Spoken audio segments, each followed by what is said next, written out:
ও বান্দারা, যারা মা হারাইছে এরা বুঝে মায়ের কি পরিমাণ দাম। ময়দান থেকে বাড়ি যাওয়ার পরে যখন মা দুনিয়ায় নাই, বাড়ি যাওয়ার পরে মাকে যখন পায় না, তখন স্ত্রীরে বার ডাক দেয়। এরপরেও দেখবেন দরওয়াজা খুলতে কি পরিমাণ দেরি হয়।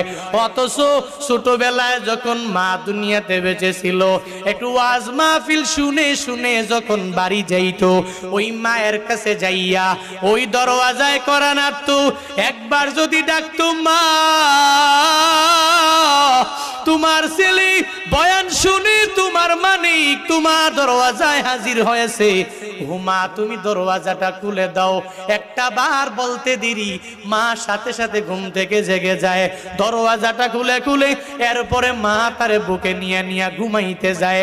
ওদিনও এক বক্তার সাথে আমার মোলাকাত হয়ে গেল, কথাবার্তা বলে।